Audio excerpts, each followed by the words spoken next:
Rose, kumusta yung balikat mo? Okay ka na ba? Oo, okay na daw. Sabi nung doktor, pwede ko na daw tanggalin yung sling.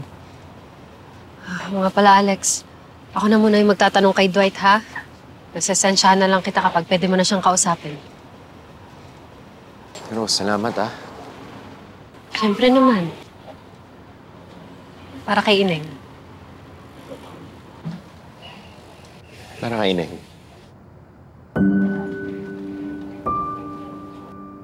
Tara.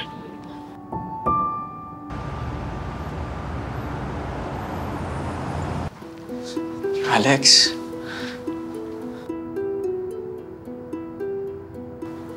Hindi ako pumatay sa kapatid mo. Intern lang ako nung nangyari yun. Tsaka hindi nila ako pinapayagang mag-drive kapag out of town.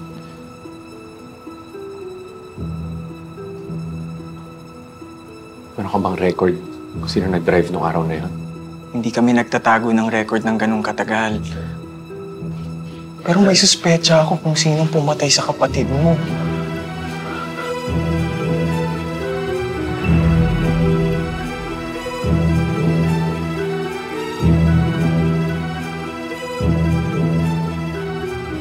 Si Ma'am Natalie yun, pre.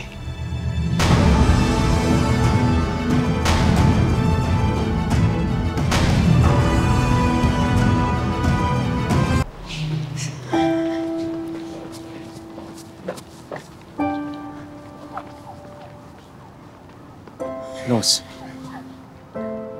kaya ba natin gawa ng paraan yung sinabi ni Dwight? Pwede naman, pero Alex, labas na tayo doon. Kailangan yung abogado niya yung makapag-coordinate sa mga pulis. Hindi naloko na. Alam naman natin kung gaano kalakas yung tera sa mga pulis eh. Rose, baka naman ay magawa tayo para mabraso mo yan. Alex, mahirap na eh. Meron tayong mga procedures na kailangan sundin. Meron tayong mga protocols na kailangan sinusunod. Kundi, baka mamaya mas lalo pa tayong magkaroon ng problema.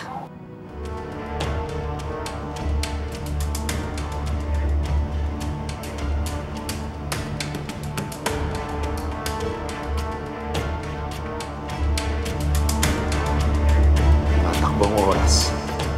Baka mawalang ebidensya ko sa'yo makikinig, Rose. Sorry. Pero kailangan kong maghanap ng ibang paraan. Hustisya para sa kapatid kong pinag-uusapan dito.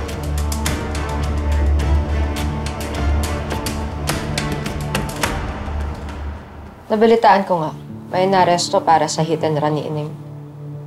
Yung Dwight Muyot, assistant ni Doc Franco sa Excelsior. Hindi si Dwight na nakasagasa kay Ineng.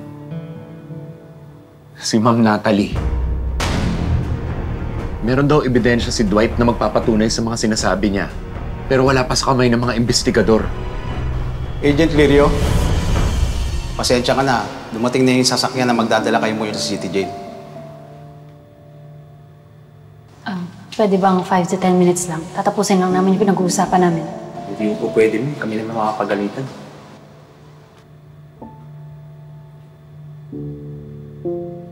Alex, saglit lang kakausapin ko lang.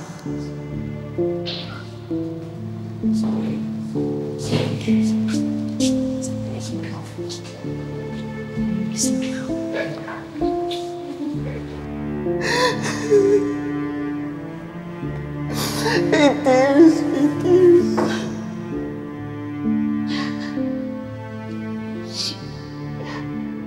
Walang taon ako nagsilbi dyan sa mga tera na yan. Kasi gusto ko maging top executive.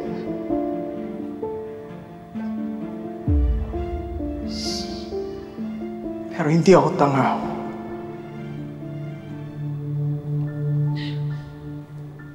Hindi ako tanga. Kilala ko ang mga amo ko.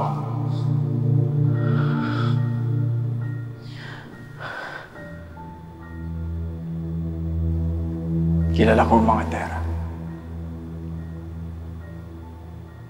Kaya naman nag-ipon ako ng mga impormasyon na pwede kong magamit kapag nagkalaglagan na.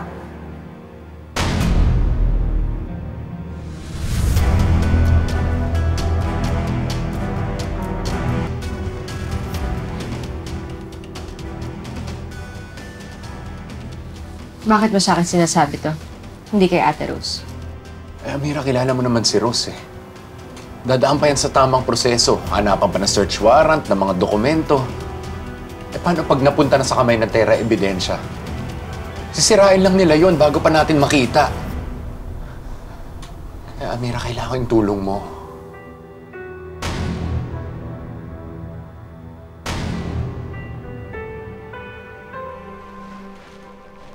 Ano bang plano mong gawin?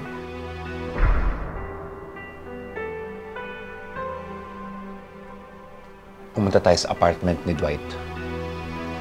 Doon daw niya tinatago yung ebidensya. Tapos, tayo ang magdala sa PBI. Doon sa mga taong pinagkakatiwalaan ni Rose. Mira, tulungan mo na ako. Isipin mo na lang para kay Ineng to. Mira, tagal ko nang dinadala to. Ito na yung pagkakataon ko para maipaghiganti ang kapatid ko. Mira, pangako. Pag naipakulong natin si Ma'am Natalie, tutulungan kita sa mga plano mong paghihiganti sa mga Terra.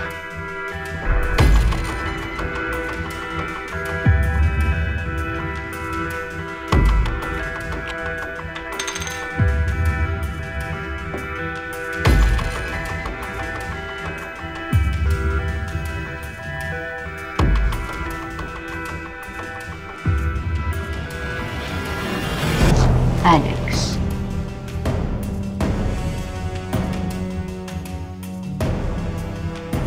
Sigurado ka ba sa sinasabi mo, Alex? Dahil kapag sumali ka sa plano laban sa mga Crazy Five at mga Terra, wala nang atrasa.